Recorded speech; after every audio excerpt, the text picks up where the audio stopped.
शुरू कर दीजिए।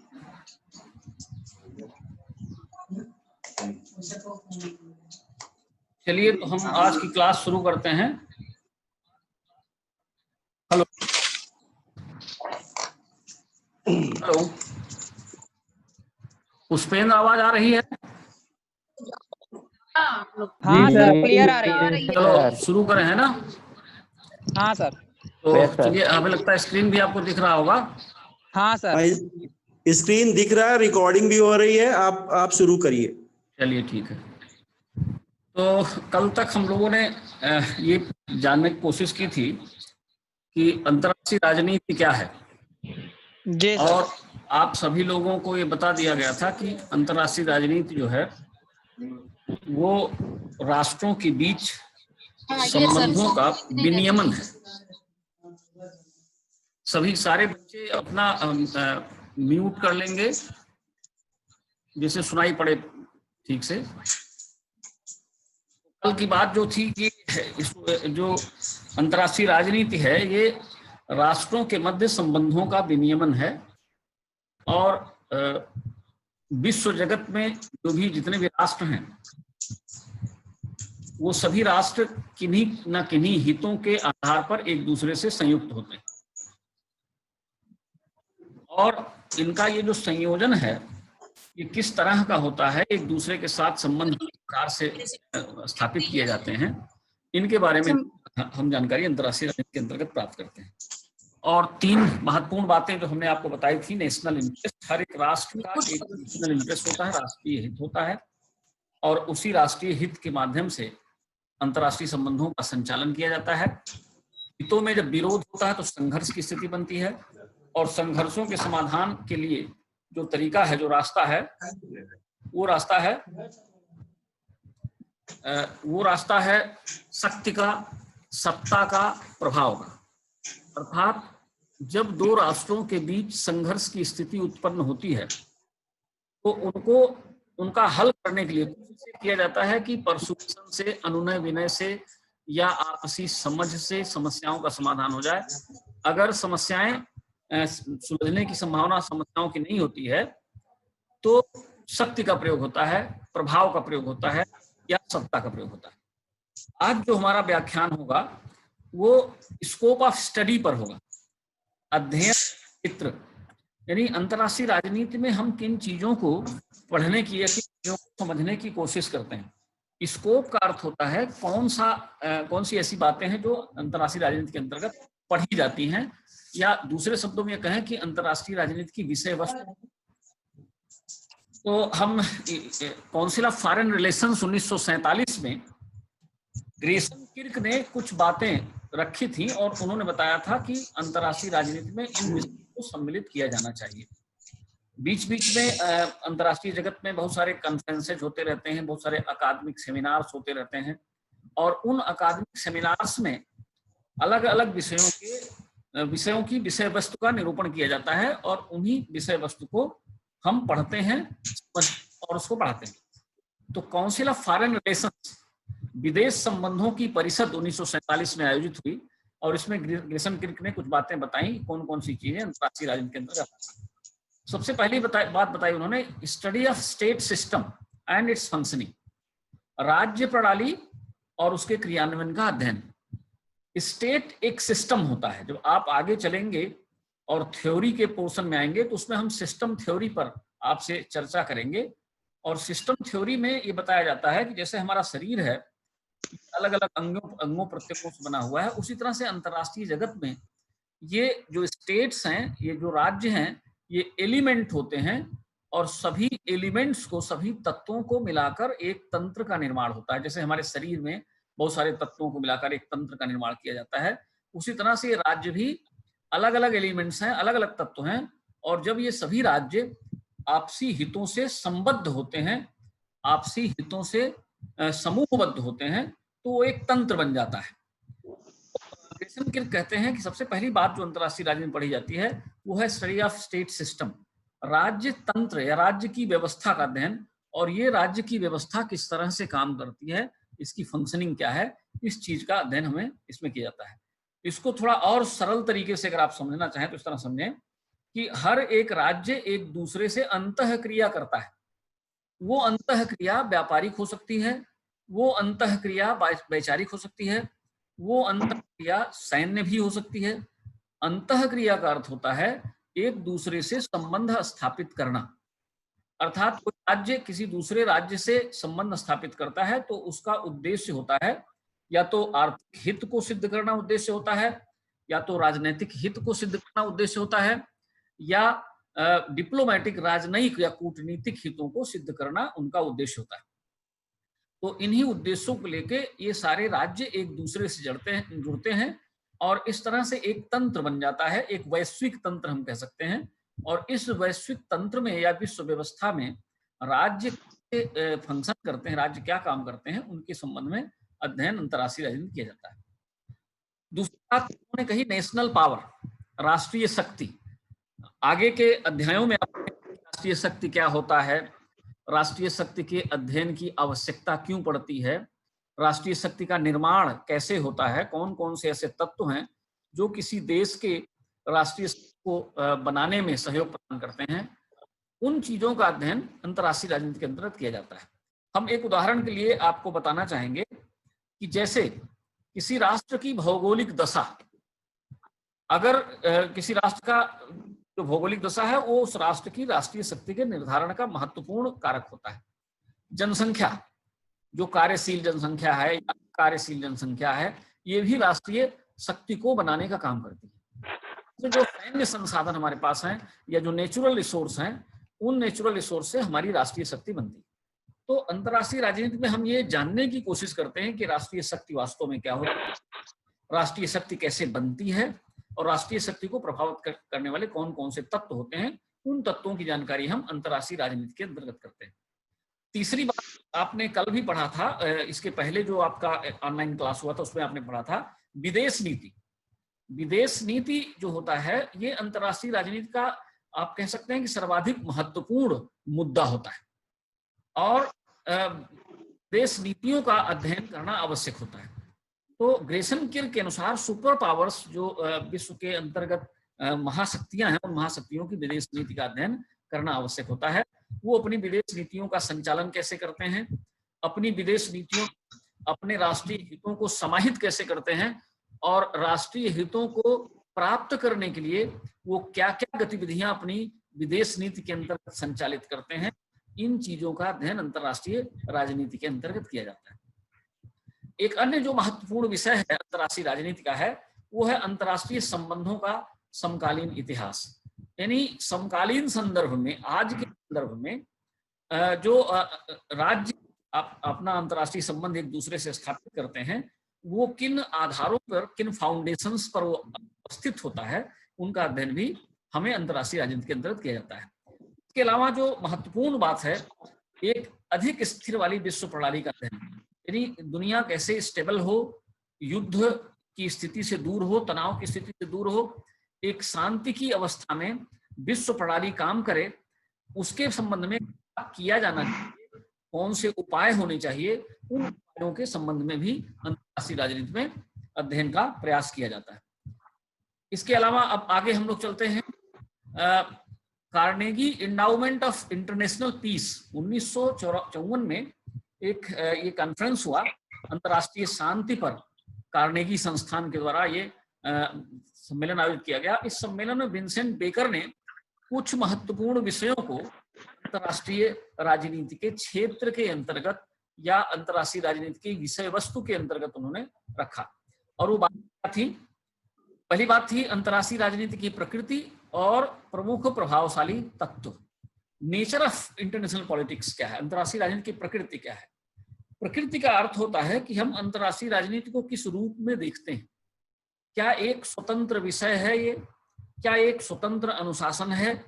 इसके बाद हम लोग देखने की कोशिश करेंगे कि क्या अंतर्राष्ट्रीय राजनीति एक स्वतंत्र अनुशासन, अंतर्राष्ट्रीय राजनीति की भाषा में जब हम बात करते हैं तो अनुशासन का अर्थ होता है एक ऐसा विज्ञान, एक ऐसा विषय जो क्रमबद्ध हो, जो सुसंबद्ध हो, जो तर्कपूर्ण हो और जिसका अध्ययन वैज्ञानिक पद्धतियों पर आधारित हो।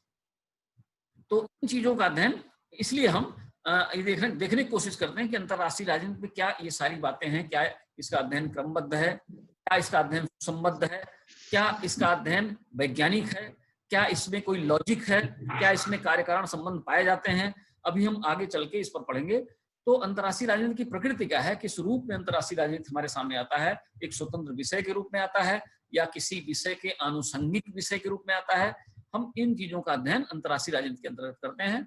और इसके साथ ही साथ जो महत्वपूर्ण बात, इन्फ्लुएंशियल एलिमेंट की तत्व, कौन कौन से ऐसे तत्व हैं जो अंतर्राष्ट्रीय राजनीति को प्रभावित करते हैं, उन तत्वों का अध्ययन भी हम इनके अंतर्गत करते हैं। इसके अलावा एक बड़ी महत्वपूर्ण बात है socio political economic organisations of international life. अंतरराष्ट्रीय जगत में बहुत सारे ऐसे संगठन होते हैं, समय के अनुसार उन संगठनों का निर्माण किया जाता है और उन संगठनों का उद्देश्य होता है कि सामाजिक तौर पर, राजनीतिक तौर पर, आर्थिक तौर पर जो मानव समुदाय है उसको सुविधाएं उपलब्ध कराई जाए या उसके अधिकारों को संरक्षित किया जाए या उनके माध्यम से उन्हें कुछ सहयोग दिया जाए, चाहे जिस रूप में दिया जाता है। तो बहुत सारे सामाजिक संगठन हैं, बहुत सारे राजनीतिक संगठन हैं, बहुत सारे इकोनॉमिक ऑर्गेनाइजेशंस हैं। ये सारे संगठन अंतर्राष्ट्रीय जगत को और अंतर्राष्ट्रीय जीवन को प्रभावित करते हैं। तो वो कौन से संगठन हैं, उन संगठनों का निर्माण कैसे होता है, उन संगठनों की कार्यप्रणाली क्या है, वो उनकी आवश्यकता क्या है और राज्यों को उन संगठनों से क्या सरोकार होता है, इन सब चीजों का अध्ययन भी इनके अंतर्गत करते हैं। और जो तीसरी बात विंसेंट बेकर ने बताई, राष्ट्रीय शक्ति के तत्व, जिसको अभी हम लोग आगे इसके पहले भी पढ़ा हम लोगों ने, उसमें भी ये बताया गया था कि राष्ट्रीय शक्ति क्या है, राष्ट्रीय शक्ति के तत्व क्या है। इन तत्वों का विशद अध्ययन अंतर्राष्ट्रीय राजनीति की विषय वस्तु के अंतर्गत आता है या हम अंतर्राष्ट्रीय राजनीति के अंतर्गत उनका अध्ययन करते हैं। इसके अलावा राष्ट्रीय, हम लोगों ने कल पढ़ा था कि राष्ट्रीय हित अंतर्राष्ट्रीय संबंधों में अंतर्राष्ट्रीय राजनीति के अंतर्गत एक बहुत महत्वपूर्ण तत्व होता है। और एक तरह से अगर कहा जाए कि संपूर्ण अंतर्राष्ट्रीय जगत में जो राज्यों के बीच संबंध हैं उनको संचालित करने वाला, उनको मोटिवेट करने वाला अगर कोई सबसे महत्वपूर्ण तत्व है तो राष्ट्रीय हित है। तो राष्ट्रीय हित क्या है और देश अपने राष्ट्रीय हित को कैसे प्रभावित करता है, राष्ट्रीय हित को प्रभावित करने जो उपाय हैं, जो उपादान है, उनका भी अध्ययन हम अंतर्राष्ट्रीय राजनीति के अंतर्गत करते हैं। इसके अलावा शक्ति की सीमाएं क्या हैं, शक्ति नियंत्रण के तरीके क्या हैं। कोई देश बहुत शक्तिशाली हो जाए और वो दूसरे देश की संप्रभुता का उल्लंघन करना प्रारंभ कर दे, उसको ऐसा करने से कैसे रोका जाए, इसके लिए जो शक्ति संतुलन की अवस्था होती है, शक्ति नियंत्रण के जो तरीके अपनाए जाते हैं विश्व जगत में, उनका अध्ययन भी अंतर्राष्ट्रीय राजनीति में करते हैं। तो राष्ट्रीय शक्ति की सीमाएं, limitation and methods of controlling power, कि अंतर्राष्ट्रीय राजनीति में शक्ति की सीमाएं क्या हैं और उनको कैसे नियंत्रित किया जाए, इनके संबंध में भी विशद अध्ययन अंतर्राष्ट्रीय राजनीति के अंतर्गत किया जाता है। इसके अलावा प्रमुख शक्तियों और कभी कभी छोटे राज्यों का अध्ययन करते हैं। विदेश नीतियों का जो अध्ययन होता है, इससे हमें ये पता चलता है, जब हम विदेश नीतियों का अध्ययन करते हैं तो हमको मालूम चलता है कि वे कौन कौन से मुद्दे हैं, कौन कौन से सरोकार हैं या कौन कौन सी ऐसी बातें हैं जिनके ऊपर कोई राष्ट्र अपनी नीतियों का निर्माण करता है। तो उससे एक हमें विराट समझ पैदा होती है कि विदेश नीति के तत्व क्या हो सकते हैं और उन तत्वों की आवश्यकता देशों को क्यों पड़ती है और कैसे देश ऐसे तत्वों को अपनी विदेश नीति के अंतर्गत समाहित करें। तो इसलिए विदेश नीति का अध्ययन आवश्यक हो जाता है। और जो महाशक्तियां हैं उनकी विदेश नीति क्या है, उनकी विदेश नीति का निर्धारण कैसे होता है, और जो दूसरी जो शक्तियां उन विदेश नीति का अध्ययन निर्धारण कैसे होता है, इनका अध्ययन भी हम अंतर्राष्ट्रीय राजनीति के अंतर्गत करते हैं। तो इस प्रकार से हम देखते हैं अंतर्राष्ट्रीय राजनीति के अंतर्गत बहुत सारी बातें आ जाती हैं। इनको हम एक संक्षेप में या विस्तृत रूप में इस तरह से रख सकते हैं, स्टेट एज एक्टर्स, कर्ता के रूप में राज्य का। अब आप कर्ता जानते होंगे, कर्ता क्या होता है? कर्ता का है व्यक्ति, एक ऐसी चीज, एक ऐसी व्यवस्था जो अंतर्राष्ट्रीय करती है या अंतर्राष्ट्रीय जगत में घटित होने वाली घटना। हम लोगों ने ये पढ़ा हुआ है, अंतर्राष्ट्रीय जगत में राज्य जो है वो करता है, क्योंकि कोई भी घटना अगर घटित हो उनके पीछे राज्यों का हित ही, जिस तरह से समाज की हम बात करते हैं तो मनुष्य एक कर्ता के रूप में काम करता है। मनुष्य जो है वो और समाज की सारी गतिविधियां, चाहे वो राजनीतिक गतिविधि हो, चाहे वो गतिविधि हो, चाहे जैसी भी गतिविधि हो, उन गतिविधियों को मनुष्य के द्वारा प्रभावित किया जाता है। इसी तरह से अंतर्राष्ट्रीय राजनीति में राज्यकर्ता के रूप में काम करता है और राज्य अंतर्राष्ट्रीय जगत तमाम घटनाओं को प्रभावित करता है। तो इसलिए सबसे पहले हम राज्य का अध्ययन करते हैं और के रूप में उसकी भूमिका क्या होती है उसके बारे में हम अध्ययन करने की कोशिश करते हैं। पॉलिटिकल पावर, राजनीतिक शक्ति, जो एक तरह से सबसे महत्वपूर्ण तत्व है अंतर्राष्ट्रीय राजनीति के अध्ययन में, सबसे महत्वपूर्ण तत्व है, जिसकी चर्चा विंसेंट बेकर ने भी किया है और ग्रेसन किर्क ने भी अपनी बात में कहा है। तो राष्ट्रीय शक्ति क्या है और राष्ट्रीय शक्ति कैसे बनती है, इसके बारे में भी जानकारी अंतर्राष्ट्रीय राजनीति के अंदर हमें प्राप्त होती है। एक है इंटरनेशनल ऑर्गेनाइजेशन और अंतर्राष्ट्रीय संगठन। आप सब जानते हैं बहुत सारे संगठन हैं, उन संगठनों का निर्माण किन उद्देश्यों को लेकर होता है, वे संगठन क्या करते हैं और उन संगठनों की भूमिका वास्तव में क्या होती है। करना चाहूंगा कुछ बच्चों का, ये कुछ बच्चे म्यूट नहीं, कृपया म्यूट हो जाएं, आवाज गूंज अपने कंप्यूटर पे आप म्यूट हो जाएं। सभी विद्यार्थी जितने लोग जुड़े हुए हैं वो सभी म्यूट हो जाएं। तो अंतर्राष्ट्रीय क्या होता है और अंतर्राष्ट्रीय संस्थाएं क्या होती हैं, ये कैसे बनती हैं, इनका उद्देश्य क्या होता है, अंतर्राष्ट्रीय जगत में इनका महत्व क्या होता है और इनसे अंतर्राष्ट्रीय जगत में किस तरह से शांति व्यवस्था स्थापित होती है, इसके संबंध में भी हम जानकारी अंतर्राष्ट्रीय राजनीति के अंतर्गत करते हैं। अब ये जो संगठन है, ये कई तरह के संगठन होते हैं, जैसे पॉलिटिकल ऑर्गेनाइजेशंस, राजनीतिक संगठन का अध्ययन। जैसे एक संगठन है संयुक्त राष्ट्र, यूनाइटेड नेशंस ऑर्गेनाइजेशन। आप सभी लोग जानते हैं कि द्वितीय विश्व युद्ध के पश्चात संयुक्त राष्ट्र संघ बना। इसके पहले राष्ट्र संघ था, जब प्रथम विश्व युद्ध प्रारंभ हुआ, उसके बाद राष्ट्र संघ लीग ऑफ नेशंस का निर्माण हुआ था। और लीग का निर्माण जो हुआ था उसका मूल उद्देश्य था कि अंतर्राष्ट्रीय जगत में कभी पुनः इस तरह के युद्ध ना हो जो विनाशक हो और जो मानव समुदाय का विनाश करने की स्थिति या विनाश करने की ताकत रखते हो। तो उनको नियंत्रित करने के लिए इस संगठन का निर्माण हुआ। बाद में लीग ऑफ नेशंस समाप्त हो गया और उसकी जगह पे 1945 में जब दूसरा विश्व युद्ध समाप्त हुआ, राष्ट्र संघ की स्थापना हुई। एक राजनीतिक संगठन है और इस संगठन का उद्देश्य जो है मूल रूप से विश्व में शांति की स्थापना करना है और एक तरह से राष्ट्रों के आचरण को विनियमित भी करना है, रेगुलेशन ऑफ इंटरनेशनल बिहेवियर। तो इसलिए यूनियन बनता है। इसी तरह से और भी संगठन है, क्षेत्रीय संगठन भी बनते हैं, वो भी, उनका भी स्वरूप राजनीतिक होता है और उन संगठनों का भी उद्देश्य होता है कि वो किसी क्षेत्र विशेष में शक्ति संतुलन को स्थापित करें।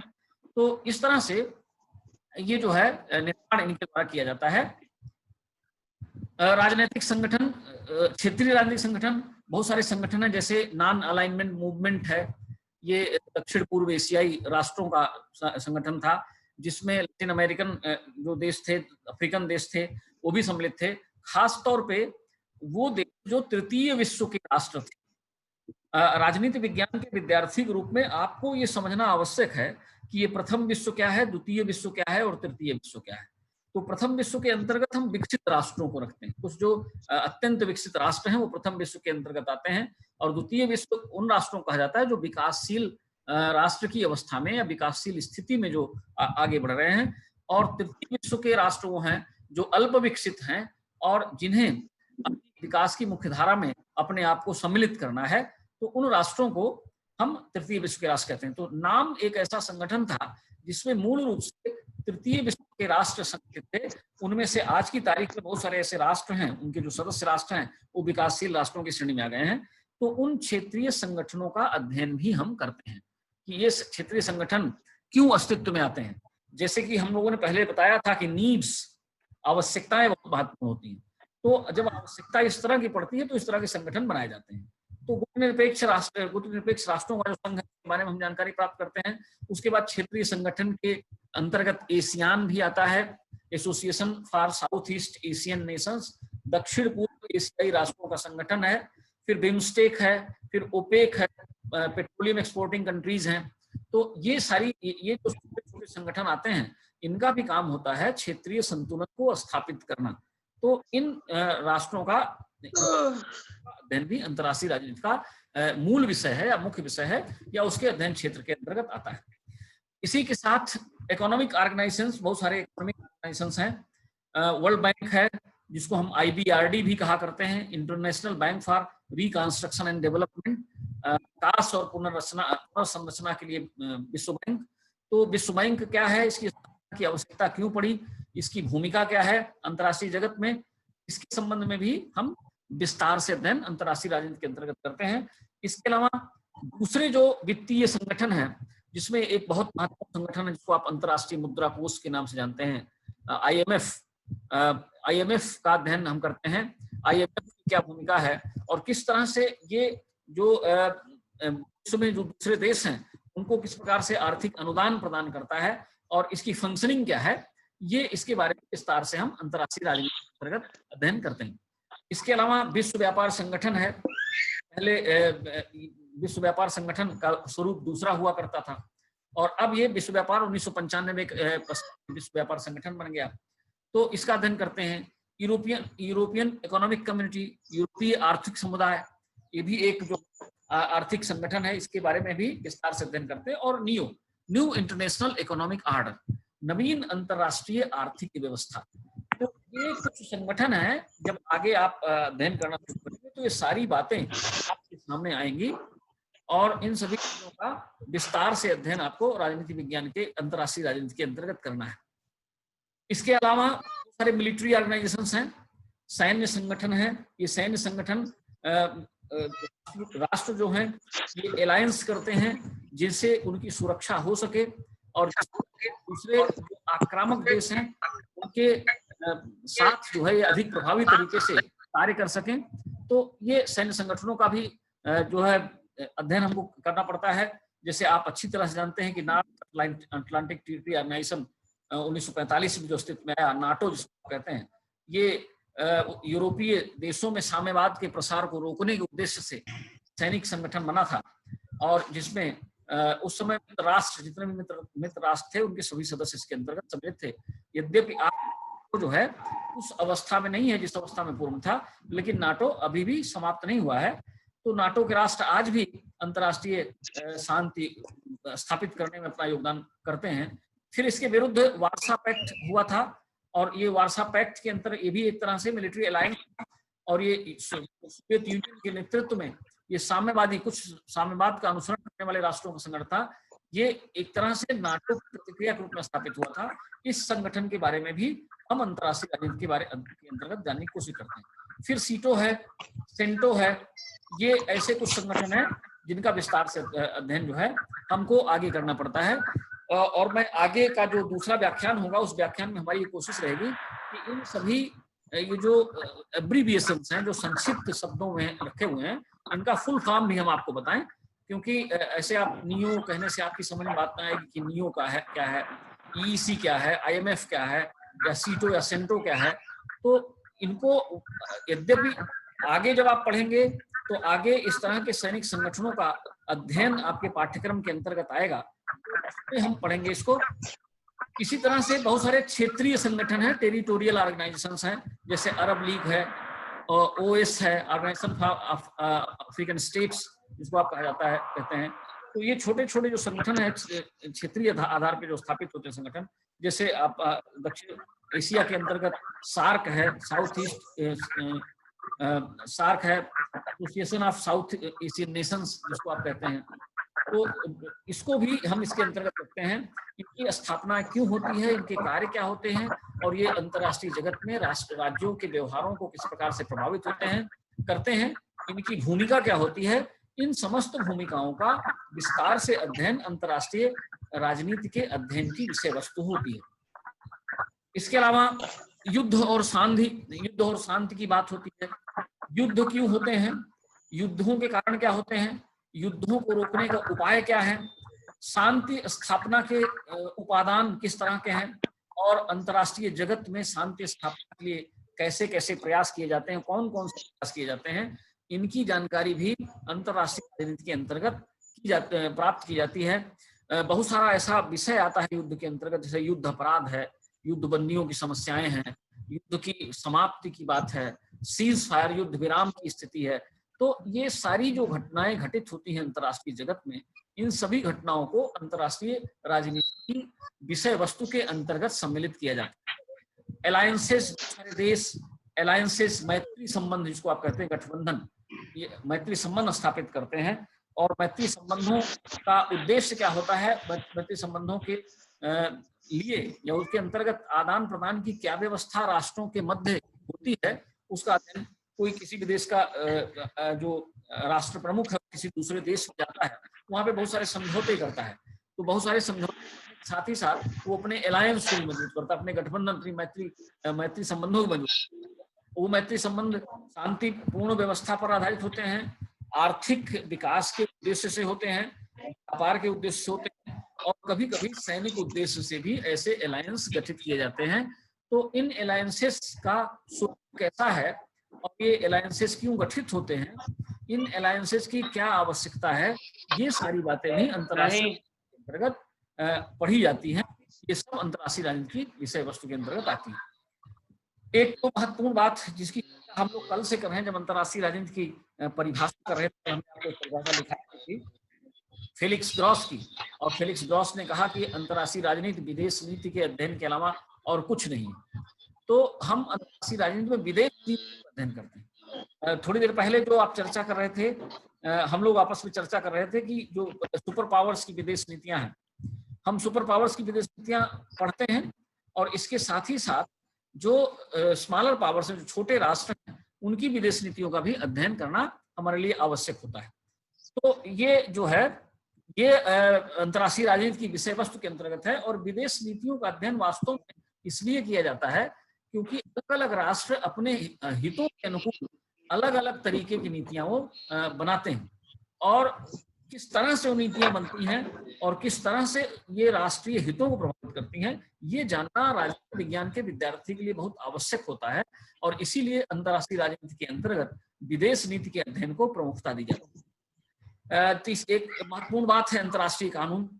अंतर्राष्ट्रीय कानून क्या है? ये अंतर्राष्ट्रीय कानून जो राष्ट्रों के विधिक आचरण को नियंत्रित करते हैं। तो कोई राष्ट्र किसी राष्ट्र के अधिकारों का उल्लंघन न करने पाए, मानवीय अधिकारों का उल्लंघन ना होने पाए। इसीलिए हम ये जानते हैं कि संयुक्त राष्ट्र संघ के जो विविध अंग हैं उसमें एक इंटरनेशनल कोर्ट ऑफ जस्टिस भी है, अंतर्राष्ट्रीय न्यायालय, जिसका मुख्यालय हेग में है।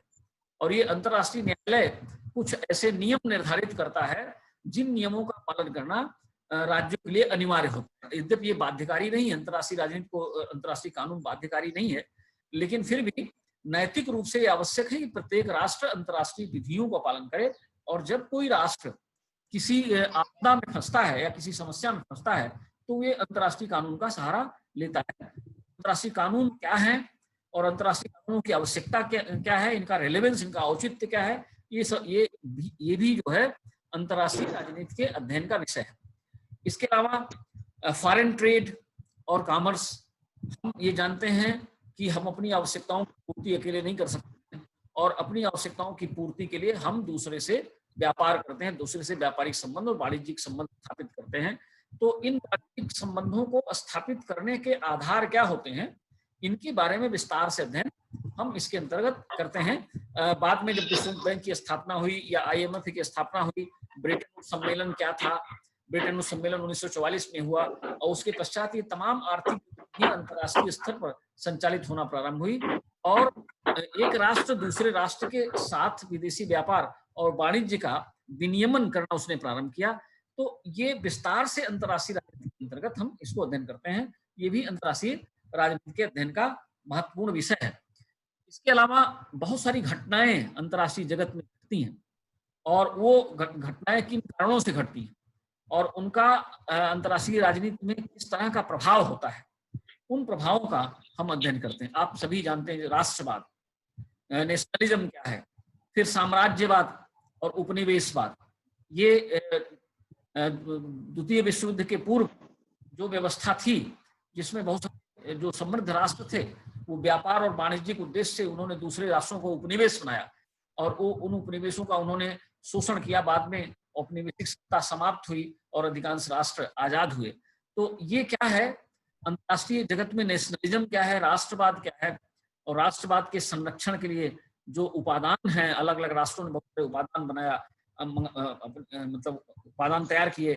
जैसे आप जानते हैं इटली के मुसोलिनी थे और जर्मनी के हिटलर थे, या जो कम्युनिस्ट साम्यवादी रूस था उसमें स्टालिन थे। तो ये लोगों के हिसाब से राष्ट्रवाद क्या होता है, राष्ट्रवाद का स्वरूप क्या होता है, और बाद में राष्ट्रवाद का स्वरूप किस तरह से हुआ, ये भी अंतर्राष्ट्रीय राजनीति के अध्ययन के अंतर्गत एक महत्वपूर्ण विषय के रूप में आता है। इसी तरह से उपनिवेशवाद, यानी कैसे उपनिवेश बनाए जाते हैं। और ये आप अच्छी तरह जानते हैं कि 16वीं शताब्दी के प्रारंभ में ब्रिटेन और बहुत सारे ऐसे जो देश, यूरोप के देश थे, वो जगहों पर गए, एशिया, अफ्रीका और लैटिन अमेरिकी कंट्रीज में गए, और वहां पे उन्होंने व्यापार करना प्रारंभ किया और धीरे धीरे उनको अपना उपनिवेश बनाया। तो उपनिवेशवाद क्या था, उपनिवेशवाद का चरमोत्कर्ष क्या था, उपनिवेशवाद ने किस तरह से अंतर्राष्ट्रीय राजनीति को प्रभावित किया, किस तरह से राज्यों के बीच संबंधों को प्रभावित किया, इसका अध्ययन भी अंतर्राष्ट्रीय राजनीति के अध्ययन का एक महत्वपूर्ण विषय है। इसी तरह से नेशनल इंटरेस्ट, जो हम लोग अभी चर्चा कर रहे थे, ग्रेसन किर्क के हिसाब से भी नेशनल इंटरेस्ट एक बहुत महत्वपूर्ण अध्ययन है, क्योंकि पूरी अंतर्राष्ट्रीय राजनीति की जो व्यवस्था है उसका जो ताना बाना है वो वास्तव में राष्ट्रीय हितों के इर्द ही गुना जाता है, कि राष्ट्रीय हितों को सिद्ध करने के लिए ही तमाम प्रकार की नीतियां अंतर्राष्ट्रीय जगत में राज्यों के द्वारा अपनाई जाती हैं, चाहे वो युद्ध की नीति हो, चाहे वो शांति की नीति हो, चाहे व्यापार की नीति हो, चाहे वाणिज्य की नीति हो, चाहे आर्थिक नीति हो, चाहे एक दूसरे के साथ संबंधों को स्थापित करने की नीति हो। ये सारे के सारे जो नियम हैं, सारी की सारी जो नीतियां राज्यों के द्वारा स्थापित बनाई जाती हैं, उनका एकमात्र उद्देश्य होता है राष्ट्रीय हित का अध्ययन करना। तो राष्ट्रीय हित एक महत्वपूर्ण मुद्दा है जिसको अंतर्राष्ट्रीय राजनीति में हम पढ़ते हैं। एक बहुत महत्वपूर्ण चीज होता है डिप्लोमैटिक रिलेशन, राजनयिक संबंध। राजनयिक, आप लोग जानते होंगे कि राजनय क्या होता है। राजनय, कल भी पुष्पेन चतुर्वेदी ने पूछा था संभवतः कि राजनय क्या होता है, डिप्लोमेसी क्या होती है, तो उसके बारे में हम थोड़ा सा आपको बता देते हैं कि हम अपने संबंधों को स्थापित करने के लिए दूसरे देशों में अपने दूत भेजते हैं, और वो जो दूत होता है वो हमारे राज्य का प्रतिनिधि होता है, और उसके कुछ विशेषाधिकार अंतर्राष्ट्रीय जगत में अपनाए गए हैं, उनको मान्य किया गया है, और उन्हीं विशेषाधिकारों के तहत ये राजनयिक काम करते हैं। इन राजनयिकों के माध्यम से हम अपने राष्ट्र को, उस राष्ट्र में हमारे राष्ट्र के विरुद्ध क्या गतिविधियां चल रही हैं उनकी सूचना हम अपने राष्ट्रों को देते हैं, और हमारे राष्ट्र की प्रतिक्रिया उस राष्ट्र में चल रहे नीतियों के संबंध में क्या है उसकी जानकारी हम देते हैं। एक तरह से आप कह सकते हैं कि जो एम्बेसी है, जो डिप्लोमेट हैं, ये राष्ट्रों के बीच आपस में एक संपर्क सूत्र का कार्य करते हैं। ये युद्ध और शांति के लिए भी उत्तरदायी होते हैं। कई बार ऐसा होता है कि राजनयिक संबंधों के माध्यम से हम विश्व राज्यों के बीच शांति की स्थापना कर लेते हैं, और एक तरह से ये देखा जाए तो युद्धों का भी समापन हम राजनयिक स्तर पर ही कर लेते हैं। हमको किसी दूसरे राष्ट्र के सहारे या किसी दूसरे राष्ट्र के माध्यम का को नहीं लेना पड़ता है। तो ये राजनयिक संबंध, कूटनीति क्या है, कूटनीतिक संबंध क्या है, कूटनीतिक अधिकार क्या है, राजदूत क्या है, वाणिज्य दूत क्या है, राजनयिक क्या है, इन सभी बातों का अध्ययन अंतर्राष्ट्रीय राजनीति के अंतर्गत विस्तार से किया जाता है। इसके अलावा कुछ स्वायत्त राजनीतिक समूह हैं, कुछ ऑर्गेनाइजेशंस हैं, आप कह सकते हो एनजीओ, ऐसे लेकिन एनजीओ को हम वास्तव में गैर राज्यतंत्रकर्ता कहते हैं। तो बहुत सारे ऐसे स्वायत्त समूह हैं, उन ऑटोनोमस पॉलिटिकल ग्रुप्स का भी अध्ययन इसके अंतर्गत किया जाता है। ये जो समूह है ये क्षेत्रीय संगठन के रूप में काम करते हैं। तो वो जो क्षेत्रीय संगठन का स्वरूप कैसा होता है, वो किस तरह से काम करते हैं, उनकी आवश्यकता क्यों पड़ती है, इसके बारे में भी अंतर्राष्ट्रीय राजनीति के अंतर्गत हमको जानकारी प्राप्त होती है। इसके अलावा नॉन स्टेट एक्टर्स जिसकी बात हम लोग कर रहे थे, राज्येतरकर्ता, ये राज्येतरकर्ता क्या होते हैं? आवाज कट के आ रही है सर। हेलो हेलो सर, आवाज कट के आ रही है। अच्छा चलिए मैं कोशिश करता हूं। सर आवाज कट के आ रही है। अभी भी कट के आ रही है आवाज? हेलो? नहीं सर, कभी कभी आती है। अच्छा, अभी ठीक आ रही? जी सर। अच्छा ठीक, चलिए कोई बात नहीं। ये कभी कभी ये डिवाइस और इंटरनेट के कनेक्टिविटी की समस्या हो जाती है, इसलिए कभी आवाज कटती है, ठीक है। और जी जहाँ पे सर। समझ में ना आए वहां पे आप हमसे फिर से आप बात कर लें। तो नॉन स्टेट एक्टर्स की हम बात कर रहे थे, गैर राज्यकर्ता, या इसको कह सकते हैं राज्येतर। राज्येतर का मतलब होता है कि कभी कभी राज्य व्यवस्था से अलग हटके भी कुछ करता होते हैं, और वो जो है वो भी जैसे अंतर्राष्ट्रीय स्तर पर एनजीओ की बात अभी हम लोग कर रहे थे, यानी नॉन गवर्नमेंट ऑर्गेनाइजेशन, असरकारी समूह या गैर सरकारी जो समूह होते हैं, तो ऐसे राज्येतरकर्ता भी काम करते हैं। वो इन राज्येतरकर्ताओं का स्वरूप क्या होता है और ये अंतर्राष्ट्रीय राजनीति को किस तरह से प्रभावित करते हैं, ये भी आज की तारीख में जो वर्तमान वैश्विक व्यवस्था है, ग्लोबल वर्ल्ड ऑर्डर है, इस वर्ल्ड ऑर्डर में इनके बारे में भी अध्ययन विस्तार से किया जाता है। बहुत सारे छोटे छोटे संगठन स्थापित करते हैं जो राज्य के बाहर होते हैं, या दूसरे शब्दों में कह सकते हैं कि राज्य का नियंत्रण उनके ऊपर उस स्तर का नहीं होता है जिस स्तर का नियंत्रण विधिक जो कर्ता होते हैं उन कर्ताओं के ऊपर होता है। आतंकवादी जो संगठन है इनको भी हम गैर राज्येतरकर्ता कह सकते हैं। जो टेररिस्ट ऑर्गेनाइजेशंस हैं, टेररिस्ट ग्रुप हैं, इनको भी हम राज्येतरकर्ता के श्रेणी में रखते हैं। तो ये राज्येतरकर्ता क्या हैं, ये किस तरह से काम करते हैं और कैसे ये राष्ट्र के हितों को प्रभावित करते हैं, प्रतिकूल रूप से प्रभावित करते हैं या अनुकूल रूप से प्रभावित करते हैं, इसके संबंध में भी हम अंतर्राष्ट्रीय राजनीति के अंतर्गत अध्ययन करते हैं। इसके अलावा बहुत सारे उपागम हैं, राष्ट्रीय राजनीति का अध्ययन करने का बहुत सारा दृष्टिकोण है। कुछ दृष्टिकोण आपके पाठ्यक्रम में हैं जो दूसरी यूनिट जब आप पढ़ेंगे, या हमें लगता है इसी यूनिट के अंतर्गत हैं, तो इस यूनिट में जब आप पढ़ेंगे तो उसमें बहुत सारे दृष्टिकोण, बहुत सारे अप्रोच है। राजनीति विज्ञान को, अंतर्राष्ट्रीय राजनीति को अध्ययन करने के तरीके क्या हैं, दृष्टिकोण क्या है, उन दृष्टिकोणों का भी अध्ययन अंतर्राष्ट्रीय राजनीति के अंतर्गत किया जाता है। जैसे कुछ एक दृष्टिकोण हम आपको उदाहरण के लिए बता सकते हैं, जैसे आदर्शवादी दृष्टिकोण। तो आदर्शवादी दृष्टिकोण जो है विश्व को एक आदर्श रूप में लेकर चलता है, और वो कहता है कि विश्व में शांति की स्थापना की जा सकती है, विश्व को संघर्षों से मुक्त किया जा सकता है। तो इस तरह का यूरोपियन, यानी इस तरह का आप कह सकते हैं स्वप्नलोकीय कंसेप्ट, अवधारणा जो है स्वप्नलोकीय अवधारणा, इसको हम कह सकते हैं। तो स्वप्नलोकीय अवधारणा के रूप में ये आता है कि विश्व में शांति की स्थापना संभव है। ये आदर्शवादी दृष्टिकोण है। कॉन्डरसेट ने इस दृष्टिकोण को प्रारंभ किया था, उन्होंने इस चीज को प्रारंभ किया था। इसी तरह से रियलिस्ट थ्योरी है, यथार्थवादी, अंतर्राष्ट्रीय राजनीति के अध्ययन का यथार्थवादी जो दृष्टिकोण है, जो हंस मार्गनथाउ और जॉर्ज कैनन के द्वारा शुरू किया गया। जॉर्ज कैनन और हंस मार्गनथाउ इसके प्रवर्तक थे, और वो दूसरी तरह से अंतर्राष्ट्रीय राजनीति को देखते थे।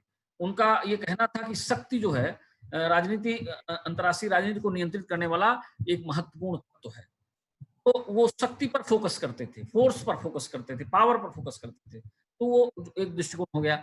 इसी तरह से सिस्टम थ्योरी है, सिस्टम अप्रोच थ्योरी, जो आपके सिलेबस में है, बाद में हम आगे चल के पढ़ेंगे।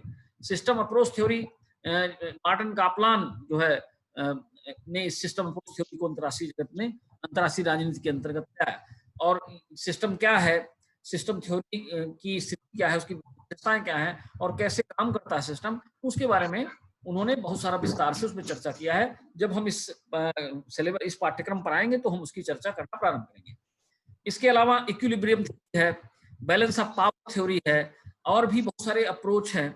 बैलेंस ऑफ पावर अप्रोच है, या कलेक्टिव सिक्योरिटी, सामूहिक सुरक्षा, शक्ति संतुलन का दृष्टिकोण, सामूहिक सुरक्षा का दृष्टिकोण।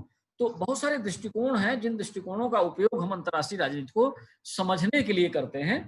तो इन सब चीजों का भी अध्ययन हम अंतर्राष्ट्रीय राजनीति में करते हैं। और जो सबसे महत्वपूर्ण चीज मैं आपसे बताना चाहूंगा, समकालीन विश्व का अध्ययन। समकालीन विश्व यानी आज की तारीख में विश्व व्यवस्था का स्वरूप कैसा है, इनका भी अध्ययन हम के अंतर्गत करते हैं। क्योंकि अब देखिए, पहले जो अंतर्राष्ट्रीय राजनीति हुआ करता था, इसको इंटरनेशनल रिलेशंस के रूप में भी परिभाषित किया जाता था, अंतर्राष्ट्रीय संबंध के रूप में परिभाषित किया जाता था। इसके अलावा इसको कभी कभी अंतर्राष्ट्रीय मामले कहा जाता था, इंटरनेशनल अफेयर्स। अंतर्राष्ट्रीय राजनीति को कई शब्द बंधों में बांधने की कोशिश की गई है। अंतर्राष्ट्रीय राजनीति कभी कभी कुछ विद्वान ऐसे हैं जो अंतर्राष्ट्रीय राजनीति को इंटरनेशनल अफेयर कहते हैं, अंतर्राष्ट्रीय मामले कहते हैं। कुछ लोग अंतर्राष्ट्रीय राजनीति को अंतर्राष्ट्रीय संबंध के रूप में व्याख्यायित करने का प्रयत्न करते हैं। कुछ ऐसे लोग होते हैं जो अंतर्राष्ट्रीय राजनीति को वर्ल्ड पॉलिटिक्स, विश्व राजनीति के नाम से जानते हैं या विश्व राजनीति के रूप में उसको परिभाषित करने की कोशिश करते हैं। कुछ ऐसे विद्वान हैं जो इसको वर्ल्ड अफेयर्स कहते हैं। तो आज के तारीख में एक नया जो है सिस्टम शुरू हो गया है और वो हो गया ग्लोबल पॉलिटिक्स, यानी वैश्विक राजनीति। तो वर्ल्ड पॉलिटिक्स को परिवर्तित करके उन्होंने वैश्विक राजनीति कर दिया है, क्योंकि वैश्वीकरण आने के पश्चात पूरी दुनिया एक ग्लोबल विलेज के रूप में, ग्लोबल गांव के रूप में परिवर्तित हो। तो उस ग्लोबल विलेज के रूप में उसका अध्ययन हम करने की कोशिश करते हैं। तो समकालीन विश्व आज की तारीख में दुनिया के क्या हालात हैं, आज की तारीख में विश्व किस प्रकार की घटनाएं घटित हो रही हैं, आज की तारीख में विश्व की स्थिति क्या है, इनका अध्ययन भी हम अंतर्राष्ट्रीय राजनीति के अंतर्गत करते हैं। तो ये जो बातें थी जो हम आपको बताना चाह रहे थे, ये अभी तो मैं आज के लिए अभी आपको धन्यवाद इसमें दे रहा हूँ, बस लास्ट ही है। लेकिन ये जो है हम आपको बताना चाह रहे थे कि ये सारी बातें अंतर्राष्ट्रीय राजनीति के अंतर्गत आती हैं और आपको चाहिए कि आप इस पीपीटी को पढ़ें। ये पीपीटी आपको शेयर भी हो जाएगा और आपने इसको देख भी लिया होगा। कल भी मैंने शेयर किया था और मेरे ख्याल से आप लोगों से कुछ जागरूक बच्चे जो होंगे उन्होंने इस पीपीटी को देखा होगा, देख के उसमें कुछ चीजें उन्होंने निकालने की कोशिश की होंगी। और इसके अलावा आपको सभी को एक नोटबुक बनाना है और उस नोटबुक में इस पीपीटी से एक नोट्स टाइप का आपको बनाने की कोशिश करनी है। तो इससे आपका काम भी जाएगा और आपको बहुत सारी जानकारियां प्राप्त हो जाएंगी। तो इसके बाद जो हमारा चैप्टर है वो चैप्टर हमारा होगा अंतर्राष्ट्रीय राजनीति की प्रकृति, अंतर्राष्ट्रीय राजनीति का स्वरूप क्या है, इसके संबंध में हम लोग जानना चाहेंगे। अगर आप कहें तो इसको आज शुरू करें, नहीं तो बाद में शुरू किया जाए। फ्रेश बताइए आप लोग क्या कहते हैं। सर इसका पीडीएफ अभी सेंड कर दीजिएगा तो हम लोग नोट्स वगैरह इसके बारे में थोड़ा बहुत पढ़ लेंगे, उसके बाद जब आप पढ़ाएंगे तो ज्यादा समझ में आएंगे। हार्दिक त्रिपाठी को सर मैंने मेल किया हुआ है, सभी लोग हार्दिक त्रिपाठी से संपर्क करके और इसको ले लें। और कम से कम लोग 22-23 लोग आ रहे हैं, इसके अलावा और अभी लोग नहीं आ रहे। आप लगता है आप लोगों ने और लोगों को ग्रुप में अभी तक नहीं जोड़ा है। तो मेरा ये भी कहना है कि आप सभी दूसरे लोगों को भी ग्रुप में जोड़ लीजिए, जिससे ये मतलब सभी लोग आना शुरू कर दें, सभी लोग इसकी जानकारी मिलना हो जाए शुरू, तो विस्तार से इसका अध्ययन हो। नहीं तो बहुत सारे लोग छूट जाएंगे और उनको पुनः इसको पढ़ना पड़ेगा। तो कोशिश करिए कि आप अपने ग्रुप का विस्तार करिए। तो आज आप 23 लोग इसमें जुड़े हुए हैं, तो अगर आप कहें तो आगे बढ़ाया जाए, नहीं तो फिर यहाँ पे समाप्त किया जाए और नया चैप्टर जो है वो हम फ्रेश कल से शुरू करें। थोड़ा सा आपको हम आइडिया दे देते हैं अंतर्राष्ट्रीय राजनीति की प्रकृति क्या होती है और अंतर्राष्ट्रीय राजनीति की प्रकृति के अंतर्गत आपको पढ़ना क्या होता है। इसके पहले कि हम आगे चलें, हम ये चाहते हैं कि जो बातें अभी हमने आपसे साझा की, इसमें किसी प्रकार की कोई समस्या या कोई प्रश्न आपके दिमाग में उठ रहा हो तो वो प्रश्न करें, उसके बाद हम आगे बढ़े। आपको ये बात समझ में आई पूरी कि नहीं आई? डिप्लोमेटिक का मतलब क्या होता है? डिप्लोमेटिक का मतलब राजनयिक होता है या फिर कूटनीतिक? हाँ, कूटनीतिक और राजनयिक। देखो, कूटनीतिक तो आपने खूब सुना होगा। कूटनीति का मतलब होता है जोड़ नहीं मिला। पहले इसको आप समझ लो, जोड़ तोड़ की राजनीति, ठीक है ना। जोड़ तोड़ की राजनीति क्या होता है कि जो विश्व में जो देश हैं वो अपने हितों को सिद्ध करने के लिए एन केन प्रकारेण प्रयासरत रहते हैं। साम दाम दंड भेद जिसको आप कहते हैं, ठीक है ना। तो साम दाम दंड भेद सारी चीजों का वो अपनाते हैं। वो जो है मैत्री संबंध, जो मैंने आपको बताया कि मैत्री संबंध जो स्थापित करते हैं, जैसे उदाहरण के लिए आप ऊपर किसी देश का दबाव समझ में आता है तो आप क्या करते हैं, आप दूसरे या महाशक्तियों से संबंध स्थापित करने की कोशिश करते हैं, दूसरे राष्ट्रों से संबंध स्थापित करना शुरू कर देते हैं और उनसे अपनी बात कहते हैं। ये एक कूटनीतिक तरीका है, ये राजनयिक तरीका। हम क्या करते हैं, हम किसी देश पर दबाव बनाने की कोशिश करते हैं। और दबाव कैसे बनवाते हैं? जो महाशक्तियां हैं उनसे जुड़ते हैं और अपनी बात उनसे कहते हैं और उनके माध्यम से दबाव बनाते हैं। इसी प्रकार व्यापारिक प्रतिबंध लगा देते हैं। जैसे अभी आपने देखा भारत और चीन के बीच में तनाव हुआ, तो किस तरह का काम किया गया आप सबको पता है। भारत ने क्या क्या किया? ये जो भारत और चीन के बीच में जो संबंधों में तनाव की स्थिति आई, तो भारत ने क्या किया? चाइनीज ऐप बंद कर दिए। ठीक है, बंद किया कि नहीं किया? ये क्या था? जी सर। ये इकोनॉमिक प्रेशर, ये आर्थिक दबाव लाने का प्रयास था। इसी तरह से भारत ने इजराइल से संबंध स्थापित किया, भारत ने फ्रांस से तेल मंगाए, भारत ने अपनी बात अमेरिका से कही, ठीक है। ये एक तरह से ये कूटनीतिक तरीके होते हैं, ये राजनयिक तरीके होते हैं। तो जोड़ तोड़ की राजनीति कि हम अपने राष्ट्रीय हितों को किसी भी स्तर पर और किसी भी प्रकार से संरक्षित करने का प्रयास, इसको कहते हैं डिप्लोमेटिक संबंध, ठीक है ना। तो ये गुप्त रूप से होता है डिप्लोमेटिक संबंध जो है इस तरह के, ये प्रकट रूप से नहीं दिखाई पड़ता है कि हम क्या चाहते हैं वास्तव में, ये क्या चाहते हैं ये समझ नहीं आता है। तो ये हम आपसी संबंध इसलिए स्थापित करते हैं जिससे कि हम दूसरे देश के ऊपर दबाव बना सकें और अपने हितों को सिद्ध कर सकें। अब अपनी सैन्य शक्ति, अभी आपने सुना होगा कि चीन ने पंजाबी गाने बजवाए, ठीक है ना। तो ये क्या था? एक तरह का साइकोलॉजिकल प्रेशर था। तो इसी तरह की जो बहुत सारी चीजें होती हैं जो राष्ट्राध्यक्ष एक दूसरे से मिलते जुलते हैं, उनके मिलने जुलने के पीछे भी कूटनीति है या डिप्लोमेटिक रिलेशंस होते हैं, राजनयिक संबंध होते हैं, ठीक है। तो मुझे लगता है कि दीपक द्वारा समझ में आ गया राजनयिक संबंध। Yes sir. ठीक है, और कोई बात, कोई चीज अगर आपकी समझ में आई हो तो उस पर हम लोग चर्चा करें। सर मेरा डाउट क्लियर हो गया। अच्छा चलो ठीक है। हार्दिक त्रिपाठी जुड़े हैं कि नहीं? जी सर। हार्दिक त्रिपाठी हैं? Ruby Patel, hello. Yes sir, yes sir. Ruby Patel हैं? रूबी पटेल यहाँ पे दिखाई पड़ रही है लेकिन म्यूट भी है और फोटो भी नहीं दिख रही। तो क्या किया जाए आप लोग बताएं, बंद किया जाए इसको? थोड़ी सी चर्चा हम कर लेते हैं। कल सर हल्का सा संकेत आपको दे देते हैं और उसके बाद कि हमें क्या पढ़ना है इसके बारे में संकेत कर देते हैं। एक चीज और मैं आपसे कहना चाहूंगा कि आप जो हैं